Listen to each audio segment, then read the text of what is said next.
नमस्कार मित्रों, भगवत चर्चा में एक बार फिर आप सबका स्वागत है।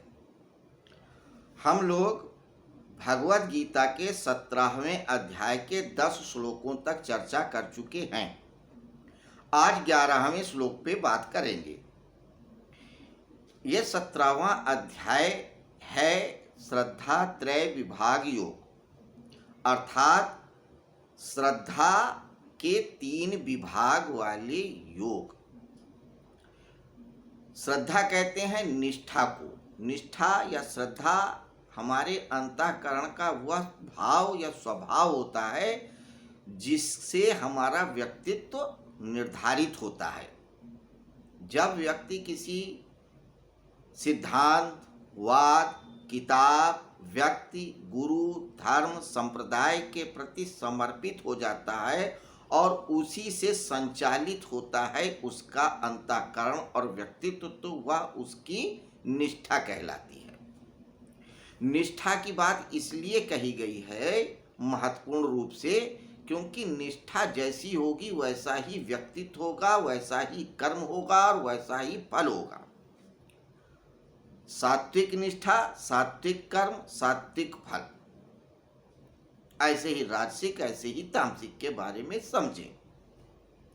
ये बात भगवान श्री कृष्ण ने क्यों बताई? क्योंकि अर्जुन ने पूछा कि भगवान, जो व्यक्ति शास्त्र, समाज और प्रकृति के नियमों के अनुरूप नहीं चलते हैं वे असुर होते हैं, उनकी निष्ठा कैसी होती है? असुर होते हैं, ये आप ही ने बताया। और जो प्रकृति, समाज और शास्त्र के नियम के अनुसार चलते हैं वे सुर होते हैं, देवता होते हैं।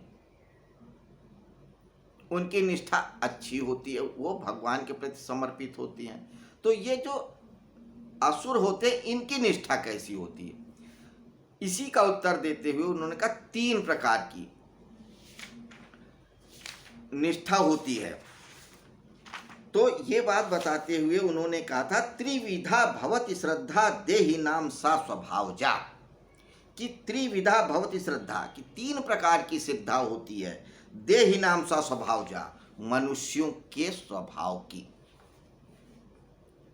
सात्विक, राजसिक, तामसिक। और आगे इन्होंने ये बताया था कि निष्ठा ही 3 प्रकार की नहीं होती, यज्ञ, दान और तप भी 3 प्रकार के होते हैं, आहार भी 3 प्रकार के होते हैं। तो अभी तक हम लोगों ने 8, 9, 10 श्लोकों में आहार की बात जानी कि सात्विक आहार कैसा होता है, राजसिक कैसा होता है, तामसिक कैसा होता है, उसका स्वभाव क्या होता है।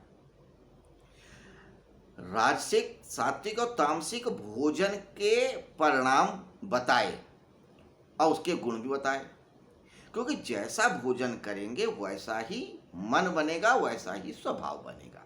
इसलिए महत्वपूर्ण है, इसलिए भगवान श्री कृष्ण ने चर्चा किया। अब 11वें श्लोक में कहते हैं यज्ञ। यज्ञ, दान, तप भी 3 प्रकार के होते हैं। ये भी इन्होंने ये 7वें श्लोक में कहा है, यज्ञस तपस तथा दानम तेषाम भेदम इमिम शृणु, कि यज्ञ, तप और दान भी 3 प्रकार के होते हैं, जो तू मुझसे सुन। 7वें श्लोक में कहा। अब 8वें, 9वें, 10वें में आहार की त्रिगुणात्मक स्वरूप को बताने के बाद यज्ञ के त्रिगुणात्मक स्वरूप को बता रहे हैं, जिस पे आज हम चर्चा करेंगे। तो आइए श्लोक को देखते हैं। श्लोक कहता है, अफलाकांक्ष भी यज्ञो विधि दृष्टो या इज्यते द्रष्टव्य में वेति मना समाधाय सा सात्विका। अफलाकांक्षी भी यज्ञो, फल की कोई इच्छा ना हो और यज्ञ करे। विधि दृष्टो या इज्यते, कि यज्ञ करना ही कर्तव्य है, इस तरह मन का समाधान या संतुष्ट करके। अगर कोई व्यक्ति है वो इस बात पे राजी हो जाए कि यज्ञ करना हमारा कर्तव्य है, किसी हमें करना ही है। जैसे हमें नौकरी करना हमारा कर्तव्य है, परिवार का भरण पोषण करना कर्तव्य है, बड़ों की सेवा करना, उनका आदर करना कर्तव्य है, ऐसे ही यज्ञ, पूजा पाठ, हवन, दान, पुण्य करने की जो विधियां हैं, इनको जब हम करें तो अपना कर्तव्य से करके करने। ये सारे कर्म यज्ञ के, पूजा पाठ के जो कर्म हैं वो हम अपना कर्तव्य समझ के करें, बोझ समझ के नहीं कि नहीं यार लाओ करना है कर लें। ईश्वर ने नहीं कहा है कि आप दान करिए, पूजा करिए, तप करिए, मत करो, ये आपकी इच्छा है, क्योंकि ईश्वर स्वतंत्र है और स्वतंत्र ही सबको रखता है। हाँ, अगर आप सोचते हो कि नहीं ये हमको करना चाहिए, हम मनुष्य शरीर में आए हैं तो यज्ञ करें, ऐसा कार्य करें जो सबका भला करे। यज्ञ वो कर्म कहलाते हैं जिससे खुद का और समाज का भला हो, वही यज्ञ है। यज्ञ का अर्थ सिर्फ वही नहीं है कि आप जो है आम की लकड़ी ले आएं और धूप डालें और मंत्र पढ़ें और ये सब करें, नहीं, ये यज्ञ है। लेकिन इसके अलावा जो भी कार्य देश, समाज और व्यक्ति के हित में है वो सब यज्ञ है। और अब इस कार्य को अपना कर्तव्य समझ करके कोई व्यक्ति करता है और उससे किसी फल की इच्छा नहीं करता कि भाई मैं ये यज्ञ कर रहा हूं तो मुझको ये लाभ मिले।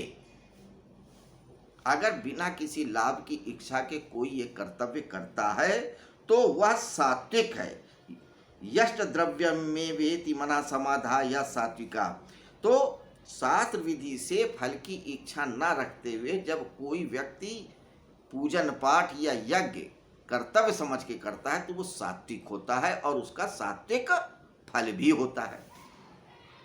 सात्विक फल जब होता है तो हमने बताया कि व्यक्ति सात्विक हो जाता है तो ईश्वर के बहुत नज़दीक हो जाता है। उसके और ईश्वर के बीच में कोई दूरी नहीं रहती, सिर्फ एक झीना सा पर्दा होता है मैं और तू का, बस, और कुछ नहीं, बाकी कुछ भी पर्दा नहीं है, बस इतना ही पर्दा। उसके पहले राशिक में झलक मिलती है, जैसे पानी में, स्वच्छ पानी में दिख जाए कि कोई चीज़ है, साफ साफ नहीं दिखेगी लेकिन दिखेगा कुछ है। तामसिक में यानी जड़ में तो कुछ भी नहीं दिखेगा उस पार क्या है। तो जड़ बुद्धि, तामसी बुद्धि वाले व्यक्ति को तो दिखेगा ही नहीं कि परा प्रकृति में क्या है, वो अपरा को ही नहीं जान पाएगा तो परा को क्या जानेगा। राशिक होगा तो वो परा जो सत्ता है उसको थोड़ा थोड़ा समझ पाएगा, हाँ कुछ है, there is something, but what's exactly he will not know. वो नहीं जान पाएगा कि उसके पार क्या है। और सत्व गुण में दिख जाएगा कि हाँ ये है, ये है, ये परमात्मा और ये मैं हूँ, ये सत्य है, ये मैं हूँ, ये परासत्ता और ये अपरासत्ता है। ये क्यों कह रहा हूँ कि भगवान पहले बता चुके हैं कि ये जो कुछ भी अनुभव में आता है ये दो प्रकार का है, परासत्ता और अपरासत्ता। परा वो जो हमारी इंद्रियों में न समा पाए, हमारी इंद्रियां जिसको न पकड़ पाए अनुभव करने से, और परासत्ता वो है जो इंद्रियों के पार है, जो सत्य स्वरूपा है, जो सत्य है। तो सत्य, रज और तम में यही अंतर है। तो अभी चर्चा सत्व यज्ञ की चल रही, जो सात्विक यज्ञ हैं, कि जिन यज्ञों को व्यक्ति करे और ये सोच ले कि हमें इसका कोई फल मिलता है तो ठीक, नहीं मिला तो ठीक, कोई फर्क नहीं पड़ता, और हमें ये कार्य करना ही करना है क्योंकि ये हमारा कर्तव्य है, तो वो कार्य, वो यज्ञ सात्विक कहलाता है। और सात्विक कर्म का सात्विक फल होता है, शुभ फल होता है। तो मित्रों, 17वें अध्याय के 11वें श्लोक पे एक छोटी सी चर्चा थी। इस 17वें अध्याय में 28 श्लोक हैं, भगवत गीता में 700 श्लोक हैं, 18 अध्याय हैं, 4 लोगों का वार्तालाप है, धृतराष्ट्र, संजय, अर्जुन और भगवान श्री कृष्ण। ये था छोटा सा परिचय। तो अब कल हम फिर मिलेंगे 12वें श्लोक पे चर्चा करने के लिए, जिसमें रजस यज्ञ क्या होता है, उसके गुण क्या होता है, उसका प्रभाव क्या होता है जानने के लिए। तब तक के लिए आपसे आज्ञा चाहेंगे। नमस्कार, शुभ रात्रि।